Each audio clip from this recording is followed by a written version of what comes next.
আচ্ছা, মানুষের জীবনে টাকাই কি সব? সততা, মূল্যবোধ, দয়া, পরিশ্রম, অন্যের প্রতি সম্মান, এগুলোর কি কোনো দাম নেই? সবগুলোর কি প্রয়োজন আছে? আজ সেটা তোমাদের কাছে একটা গল্পের মাধ্যমে তুলে ধরবো। গ্রাম ছিল, গ্রামে একটি কিশোর ছেলে থাকতো। সে খুব লোভী ছিল এবং সাথে কিন্তু দয়ামায়াহীনও ছিল। আর কাউকেই সে সম্মান করতে জানতো না। তার কাছে টাকাটাই ছিল আসল। তার আচরণ দেখে তার বাবা একদিন তাকে বলেছিল, বাবা, তো টাকাটাই জীবনে কিন্তু সব নয়। সততা, মূল্যবোধ, পরিশ্রম, সম্মান, এগুলোর কিন্তু জীবনে দরকার আছে। তখন তার ছেলে বাবার এই কথা শুনে বলেছিল, তুমি বাবা বেকার এসব কথা বলছিল, এগুলোর আমার জীবনে কোনো প্রয়োজন নেই। একদিন ছেলেটি বনের মধ্য দিয়ে যাচ্ছিল। তখন যেতে যেতে একটা সোনার মুদ্রার থলি পেল। দেখে তো তার লোভী চোখ চকচক করে উঠল। এরপরে কিছু দূর যাওয়ার পরে একটি বৃদ্ধ লোককে সেই থলিটা খোঁজাখুঁজি করতে দেখতে লাগলো। বৃদ্ধ লোকটি তাকে এসে জিজ্ঞেস করলো, তুমি কি এরকম একটি থলি খুঁজে পেয়েছো? ছেলেটি উত্তরে বলল, না, আমি কিন্তু এরকম কোনো থলি দেখিনি। তো বৃদ্ধ লোকটি কান্না করতে করতে চলে গেল। আর ছেলেটি তখন বাড়িতে এসে সারাটা রাত ঘুমাতে পারলো না। ওই বৃদ্ধ লোকটার চিন্তা করতে লাগলো। বৃদ্ধ লোকটি বলেছিল, এটা আমার জমি বিক্রির টাকা, শেষ সম্বল, এটা দিয়ে আমি আমার ছেলের চিকিৎসা করাবো।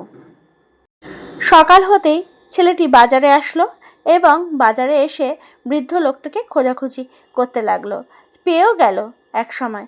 তারপরে ছেলেটি সাহস জুগিয়ে বৃদ্ধ লোকটিকে গিয়ে বলল, আমি তোমার ওই থলিটা খুঁজে পেয়েছিলাম, কিন্তু লোভের বশবর্তী হয়ে সেটা আমি আমার কাছে রেখে দিয়েছিলাম। এই নাও তোমার টাকার থলি, আমাকে তুমি ক্ষমা করে দিও। সবাই তার এই ব্যবহার থেকে খুব খুশি হলো। বৃদ্ধ লোকটি তো খুশি হলোই, তো বৃদ্ধ লোকটি তাকে ক্ষমা করে দিল। এবং এরপর থেকে না, ছেলেটি নিজেকে পরিবর্তনের কাজে লাগালো এবং কিছু বছর পরে সে সেই গ্রামে একটি সম্মানিত ব্যক্তিতে পরিণত হলো। সব বাচ্চাদেরকে আর অভিভাবকরা ওই ছেলেটির মতো হতে বলছিল। আর ওই ছেলেটি একদিন সবাইকে বলে বেড়াতে লাগলো যে টাকাই কিন্তু জীবনের সব কিছু না। সততা, দয়া, মায়া, একে অপরের প্রতি সম্মান, সাহায্যের মাধ্যমেই আমাদের জীবনটাকে আমরা সুন্দর করে গড়ে তুলতে পারি। এই গল্পের মাধ্যমে আমরা কি শিখতে পারি বলুন তো?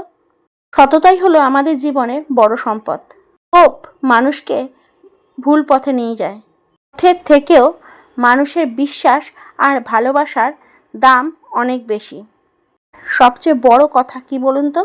নিজের ভুল যদি আমরা স্বীকার করি, সেটা আমাদের দুর্বলতা নয়, বরং সেটা আমার সাহসের পরিচয়। এই মূল্যবোধগুলো আছে বলেই আমরা আজ মানুষ, নইলে আমরা হয়ে যেতাম অমানুষ।